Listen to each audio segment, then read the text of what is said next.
The home of Iran's clerical establishment, Qom is one of the country's most conservative towns. It's been called the Vatican of Shiite Islam, far more religious than Tehran, though lies just 2 hours away from the capital itself.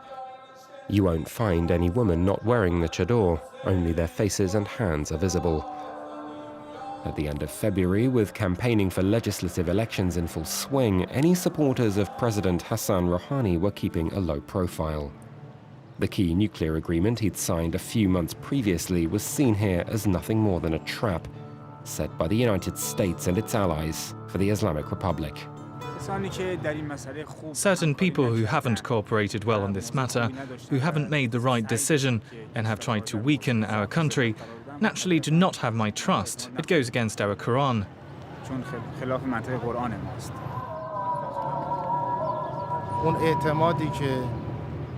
People had trust. There were expectations at the time of the nuclear negotiations, but they haven't been satisfied. In Qom, hardline conservatives are the odds-on favourites to win. They're hoping to take at least 2/3 of the seats that are up for grabs. Mullah Mojtaba Zolnur hopes one of them will be his. Close to Iran's supreme leader, he's long represented Ayatollah Ali Khamenei with the Guardians of the Revolution. 4 days before the vote, he addressed the faithful, a chance for him yet again to remind people that not everyone is behind President Rouhani. The president, may God help him, has purchased 138 Airbuses during his trip abroad. But how many of our population needs Airbus? Perhaps we do need it. Our transport infrastructure is in a bad way, but we have nearly 40% of our population living under the poverty line. So what's our priority? We import tomatoes. A while ago, the Supreme Leader said, when you think our fruit comes from abroad, we should be ashamed. Ashamed. You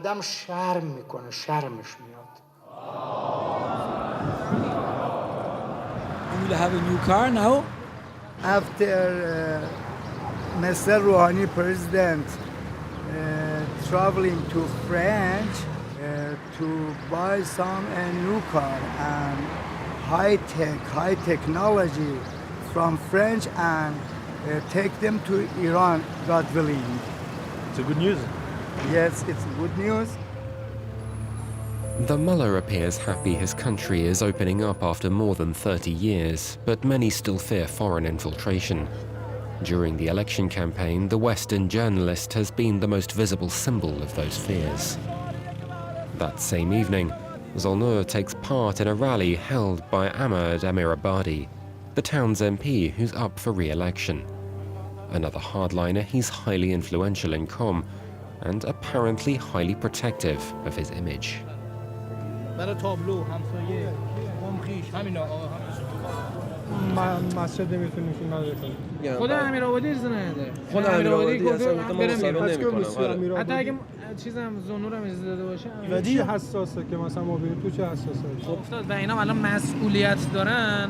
احساس می‌کنن که ممکنه براشون حاشیه ساز بشه.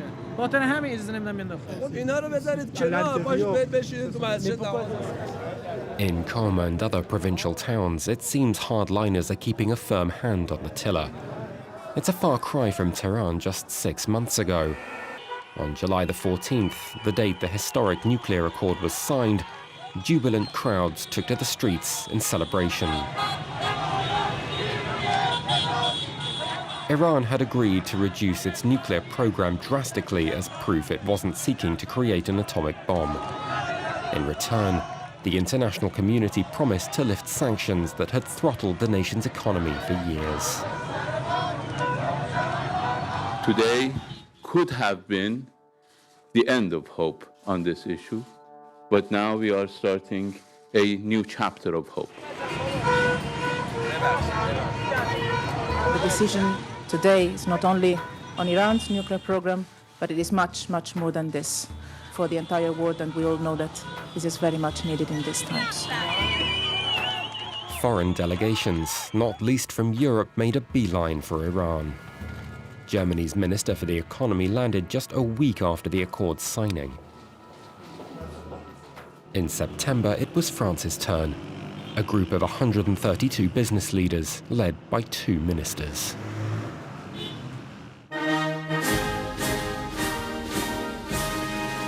All transfixed by the allure of the Iranian market and quick to flatter their potential new partner.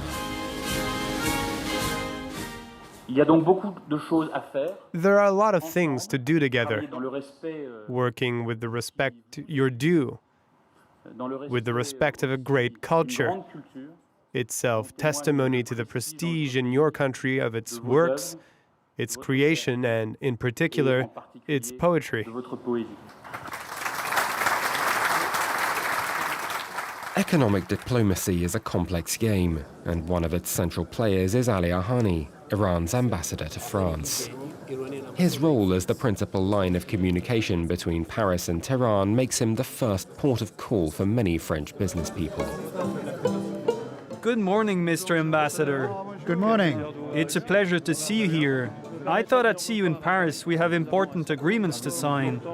I work for Air Liquide. Ah, Air Liquide. You're quite active here, aren't you? You've heard of that? That's a good sign. Allow me to introduce Jacques Mauge, the new president of the Federation of the Automotive Industry. Delighted to meet you. We're ready to start as soon as possible. Or even before, if we can. The Middle East section chief of Eiffage is hoping to open a few doors in Iran. The July 14th signing of the Accords has moved up his calendar.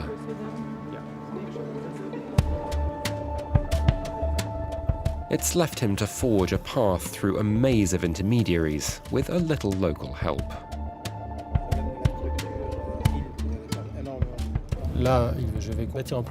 I'm going to put together a plan of action with my partner, since, thanks to all these official meetings we've had, we've identified 4 or 5 projects. From his side, I want him to find out which of them the government has declared priorities. If he's to get anywhere, Vincent needs to plot the right course through the Iranian system. A labyrinth of quasi or fully public political economic entities.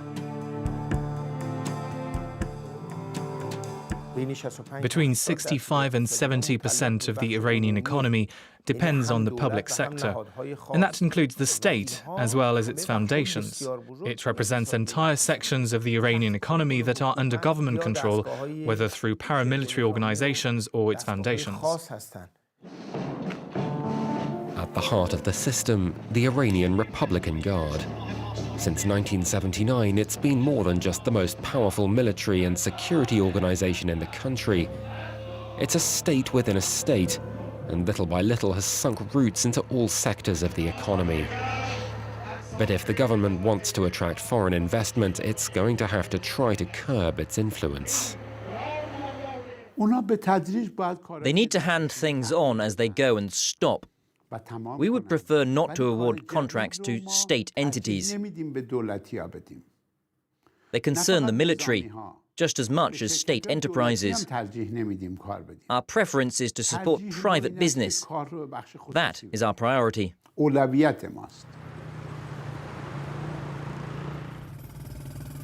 We're beginning a phase where we're getting into areas that are a little bit more closed off, where things are discussed, let's say, face-to-face with authorities, in a more concrete and confidential manner. I won't say much more, but we have to go through the gatekeepers of the system. Are they hard to identify, these gatekeepers? Yes, quite, since they're always in the shade. Vincent has a meeting with one such person now, a hero of the Iran-Iraq War of the 1980s, who's now involved in urban development and transport. If all goes well, it should help the French businessman get a leg up within the Iranian market.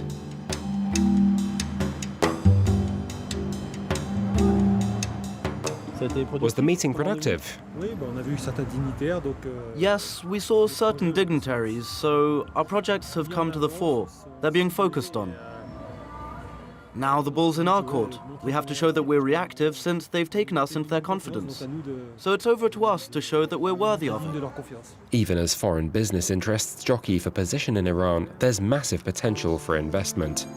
Decades of isolation from global markets have left vast domestic needs in every sector. Over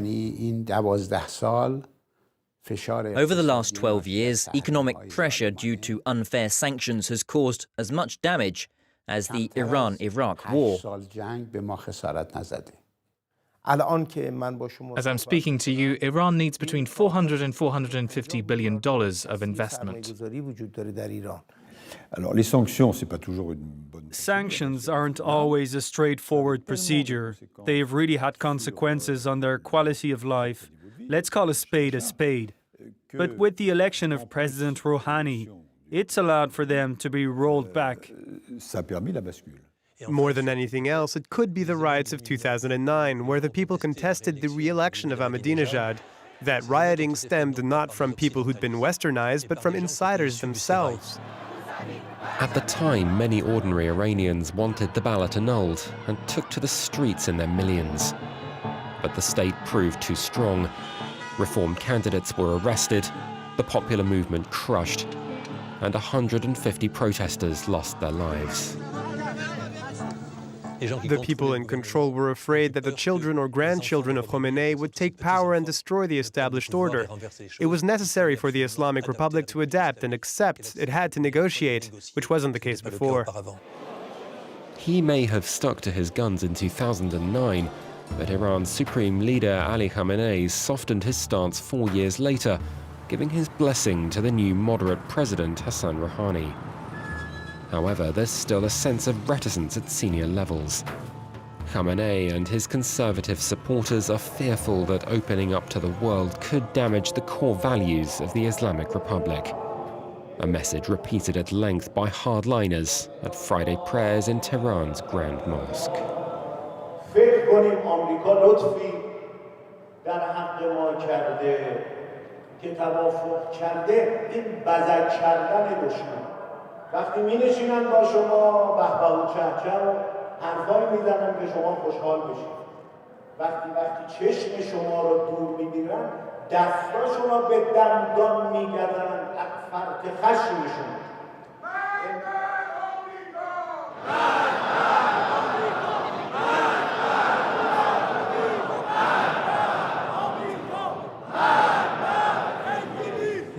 The supreme leader's job is to defend both it and its essential values, which in particular is resistance to American imperialism. He knows to defend them, he must sometimes make concessions to be stronger. That's where the nuclear accord and acceptance of opening up come from. But they're not just opening up under any conditions. And he's basically affirming that it's his job to resist.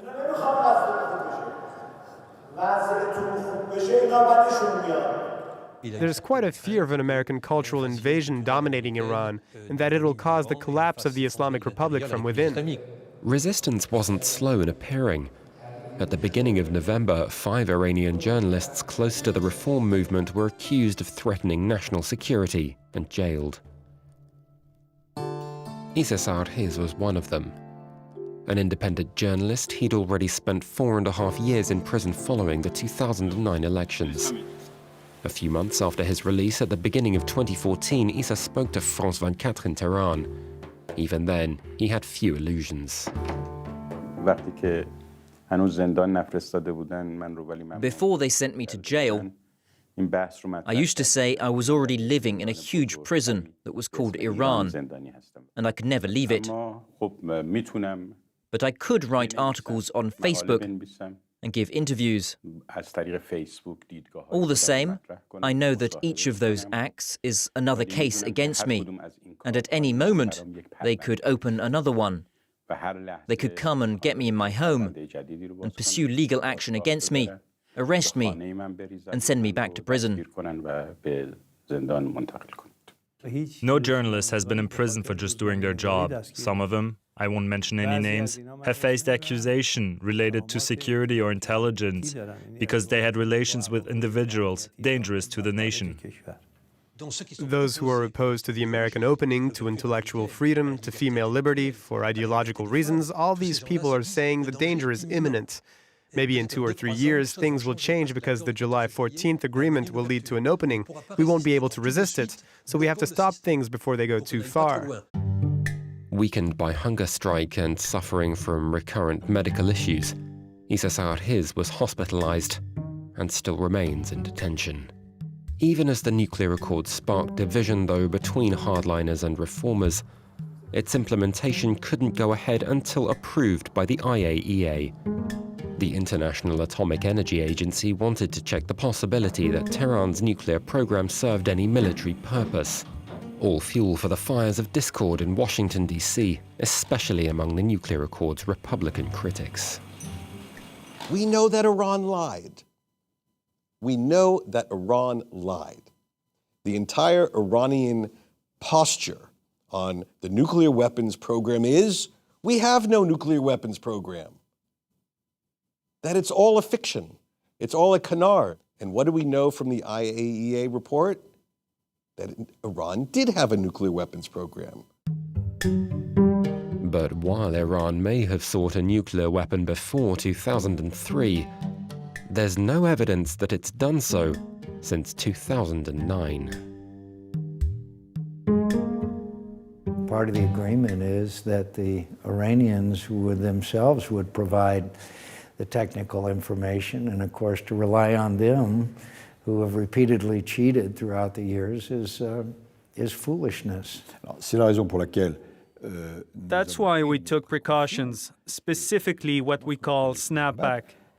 It means that if the accord isn't respected, there is a series of mechanisms with the power that's signed, at least from all but the Iranian side, to roll things back.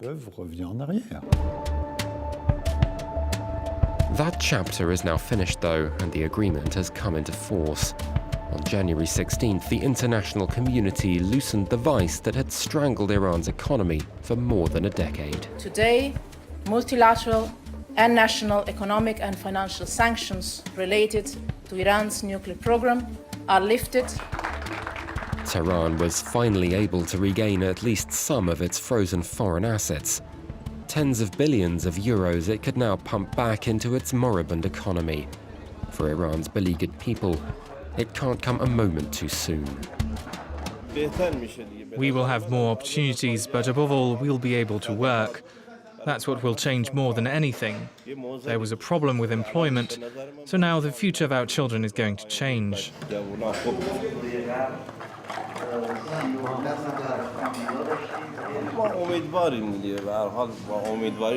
We hope that, thanks to God, life will get better, and that we'll be here to see it. In this society, what else gets us through but hope?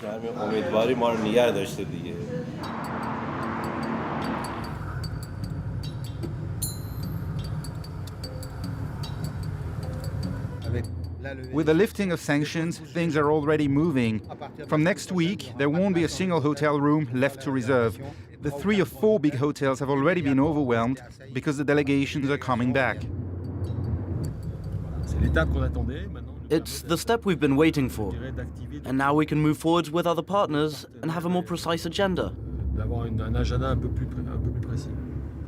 But the big investments in infrastructure will still take a few more months. It's a new system that Iranians still don't really understand and that we don't either. We have to make the system work, so banking systems have to be put in place, relations have to be put in place. There are no more than 2,000 Westerners currently in Iran. It's nothing. In London, there are 300,000 French people alone, so contacts have to be established. Just 2 days after sanctions were lifted, Vincent Papet's back in Tehran. He's gone to see that famous gatekeeper he met in September, and who this time has agreed to speak on camera. For any economic activity, the first thing is to get informed. In a very transparent manner, we are making information available that investors want and passing it to those we're in contact with. Vincent has a lot of different projects underway. One of the major ones is extending the port of Jask, an oil terminal at the tip of the Persian Gulf. Our oil reserve and energy zones are here.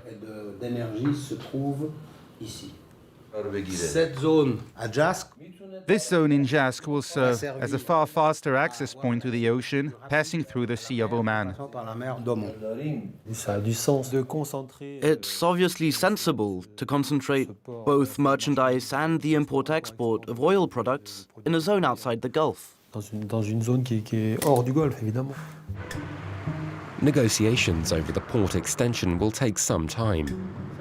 Vincent's unlikely to have his contract in operation before the beginning of next year. The idea is to set up in Iran long term. We're not here to carry out one project and then leave. Iran's a new market and an opening onto other territories. So it would be a good base for Eiffage to develop. It's not all plain sailing. After Washington fined French bank BNP Paribas a record €8 billion for infringing on sanctions it still has in place, European banks have been cautious, and it's left US businesses navigating a minefield. There's no doubt that European and other companies will be able to take advantage of the Iranian market in ways that American companies cannot. In that sense, there will be an advantage to companies from other countries. Still, a nuclear accord, ministers that actually talk regularly, and an opening market. The question now is whether things can go further between Tehran and Washington, 35 years after the US hostage crisis and decades of enmity. Even within the regime itself, it's a divisive question. No one can say relations with the United States will stay cut off forever. Who said that? The attitude of the US hasn't changed from that of the past. I'm talking about their policies regarding the Islamic Republic. I think it's more through Israeli lobbying and the staunch support within the US that they want to reassure Israel that the nuclear accord won't lead to any change in American thinking and vision regarding Iran. I don't see the US embassy reopening here. Well, right now that's not something we're even thinking about opening an embassy or looking at. Iran is a threat. It continues to meddle in the affairs of other countries and intervene. It continues to support extreme and terrorist groups, all of which poses a threat. There's discord with Europe too, despite President Rouhani's recent visits to France and Italy. Iran's support for the Assad regime in Syria is particularly problematic. Tehran earned a seat at the negotiating table in the wake of the nuclear accord, but all sides seem to be settling in for the long haul. Some people are saying that since the accord exists, it will allow an opening into Iran and its reintegration with international society. It's a hypothesis, but we can't still support it, even though since Iran has opened up on the nuclear front, it's remained closed off on others. So I would suggest staying cautious and vigilant. Iran continues to say that Israel should not exist, and Israel is a democracy in the Middle East, and the United States has Israel's back, and we believe that it should have a secure future. So yes, of course, Iran is doing many things to threaten peace and stability, and that's not helpful to the international community, and I don't believe it's helpful to Iran in the long run either. The nuclear agreement was a first step. Hassan Rouhani sought to press his advantage with more electoral success 3 years after taking the presidency. On February 26th, 33 million Iranians turned out to vote in legislative elections. In Qom, conservatives close to the supreme leader carried the day. But in Tehran, Rouhani's allies took all 30 seats. The pro-reform Shargh newspaper saw the success as a turning point in the battle between rival factions.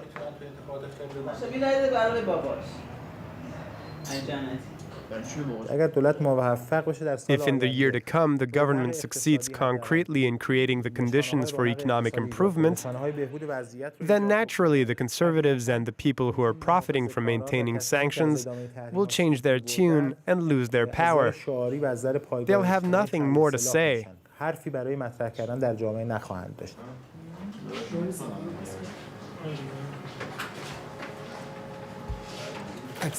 Put the photo there.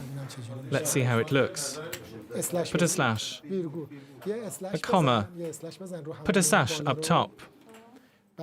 We'll write the list, hope. The list of hope in its entirety carries the vote.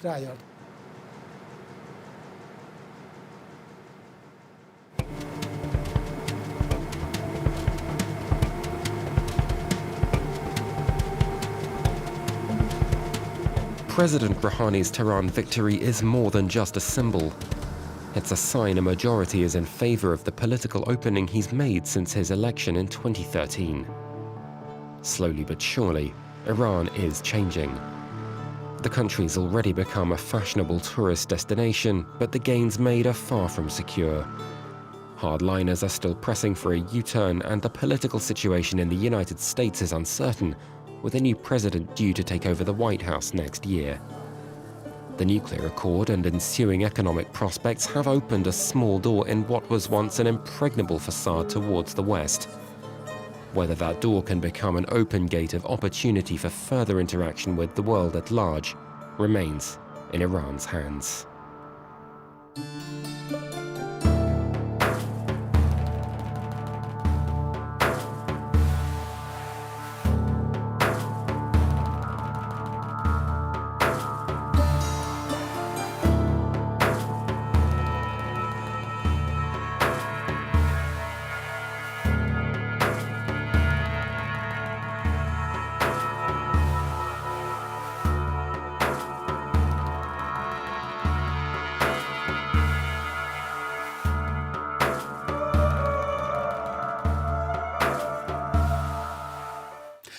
And that's it for this edition of Reporters Plus. You can, of course, see it again via our website, france24.com.